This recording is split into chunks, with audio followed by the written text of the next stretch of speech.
Singapore is commonly known as the most expensive city in the world. So in this video, I want to talk about why I'm so frugal living in Singapore in my 30s. So if you guys are staying in Singapore, you know exactly why Singapore is so expensive. If you are a foreigner, you also know that Singapore is very, very famous for having very expensive housing. Our houses are extremely expensive. It usually ranges from around $400,000 to $700,000 even, and it can even go into the millions if you're buying a condo or even a landed property. You can also our cars are super expensive as well. They are at least $100,000 now. I think even more, closer to $150,000 just to own a car in Singapore.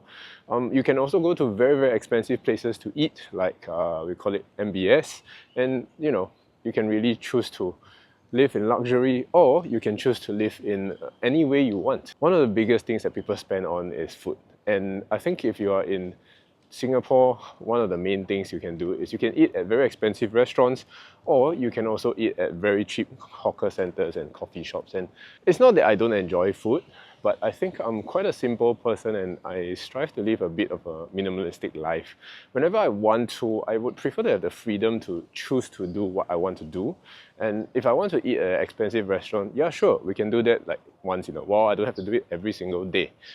Is the expensive restaurant's food a lot better than the coffee shop's food?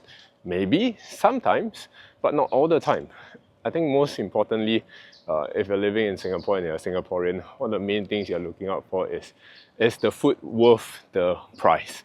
I think that's something that's really, really important to me. I absolutely hate it when I'm eating food that I feel isn't worth it. It's especially hard when you're eating something like omakase or something like that, where it costs like what, $400 to $500 per person sometimes, and then how do you cook food that is like around there? Like, how do you cook food that can live up to that $400 to $500 sort of price point? I think it's very, very difficult. However, when I go to a coffee shop and I eat like a $10 meal or maybe even a $5 to $6 meal, and I leave really, really satisfied, that amount of satisfaction is so much better than eating a $400 to $500 meal, in my opinion. Other than food, one of the main things that people are also spending quite a lot of money on is definitely their rent, or basically where they are staying. So I think if you're wanting to stay in a very, very nice condo, or you're staying with very, very nice places, then those are going to be really, really expensive. For me, I'm just living with my parents, and I'm still living with my parents because I haven't secured a place with my girlfriend yet, which I'm totally fine with. Like, every month I just pay like $500 to my parents, give them as rent, and that's about it. A lot of people, they stay in very, very luxurious places, very, very expensive places, and that costs a lot of money. So you decide what you want to live, and the way I want to live is just simple. I don't really need a lot in my house. As long as there's good enough space, I have my own space to do my own things, my own space to sleep, my own space to do my own stuff, like do YouTube and things like that. I think I'm pretty much happy. I don't really need a very fancy house with a nice pool and gym and everything like that. But don't get me wrong, those things are good. If I have it, great. But am I going to spend a lot of money for it? I don't think so.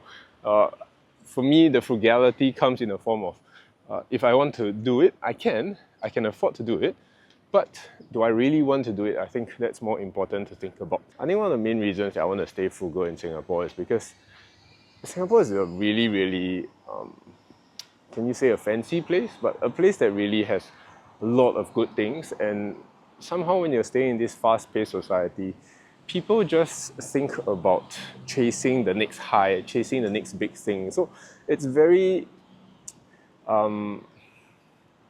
common to hear what people say about having like the 5 C's in Singapore. So what, having a condo, a credit card, a car, I can't remember all the other things, but basically it just means that you want all these things to show that you are doing well in life, to show that you have status, to show that you have money, and to just show somebody else that you're doing better than them. So to me, I find that it's very, very pointless. I don't know whether is it me being a contrarian or just me not wanting to subscribe to this ideal that people are putting themselves into. So I really feel that to live in a frugal life would mean so much more happiness than to like just keep chasing the next high.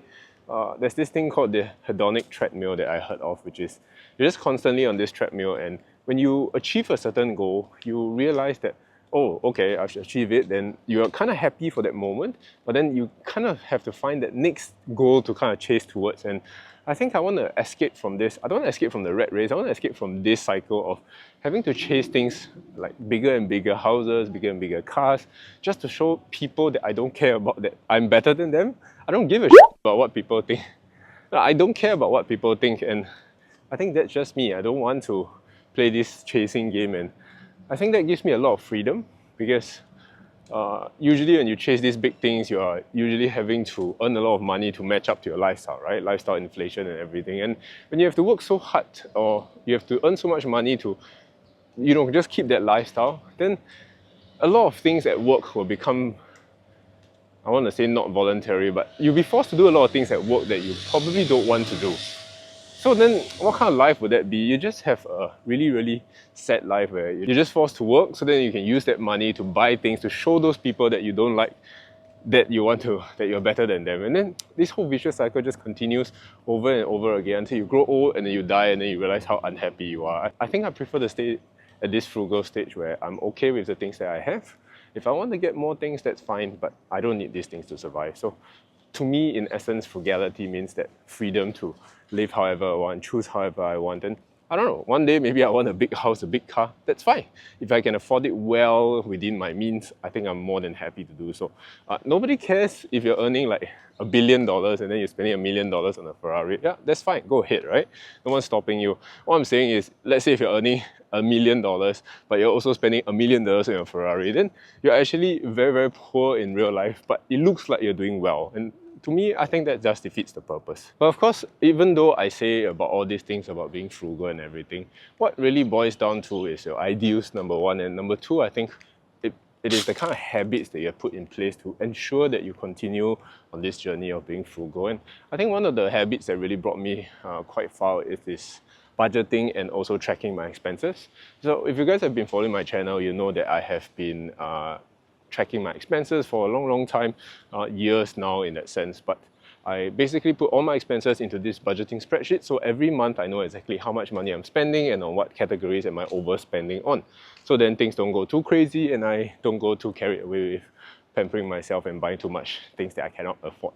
However, with that being said, I'm usually quite a bit of a cheapskate, so that's fine, right? I don't really spend a lot of money, but these are the habits that put into place to make sure that I am still on track with my expenses. And I think one of the great things about doing that is it unlocks bigger freedom, because if I want to eat an expensive meal, if I want to go on an expensive trip with my girlfriend or my family, then it's okay. I can just do all that and I don't even have to feel guilty because I have money put in place, and that money gives me the freedom to do whatever I want, whenever I want, and not because I want to show people that I'm doing better than them. I think that's one of the main things that really, really made my life a lot happier than before. And I think one of the big things also was having investing goals. And for me, the short-term goal would be actually to go on trips with my girlfriend or my family. So I usually have a travel fund and I have an emergency expenses. So I put money in this travel fund and emergency expenses every single month, so that whenever anything random pops up, like someone's birthday party, my friend has a new kid or something like that, and I need to attend a wedding, you usually have these unexpected expenses, and I've already accounted for all these things, my taxes, my insurance, my rent, everything is accounted for. So these really, really good habits are really pushing things quite nicely. The long-term goal for me would actually be retirement. Yeah, I don't really look at retirement as something that I really, really want to retire as soon as possible, more because I think I'm quite enjoying the things that I'm doing right now. So I don't see any reason why I should be retiring anytime soon, right? Retirement, I feel, is like for people who are unhappy or people who are really burnt out from physically or mentally burnt out from their job in that sense. But I do feel, okay, it's really nice to be just doing your own stuff and continuing the work and enjoying your life. You know, if you enjoy what you do, then you can just continue doing what you're doing. But of course, I'm rambling a little bit, and this is why I'm so frugal living in Singapore, because all the things that I just mentioned really boils down to what you really treasure as a person. For me, I really treasure freedom, and I really treasure being happy and being peaceful. So these are the few things that I think, with me chasing frugality and why I'm being so frugal in Singapore, especially in my 30s. I'm relatively young, not so young anymore, but not so old as well. But that's why I think being frugal will help me to stay as happy and peaceful for as long as possible, at least when I'm living in Singapore in my 30s. And hopefully I'll continue all these habits until I'm a little bit older as well. If you enjoyed this video here, then you'll probably enjoy this video here on how everything changes once you save $10,000 by 30 years old.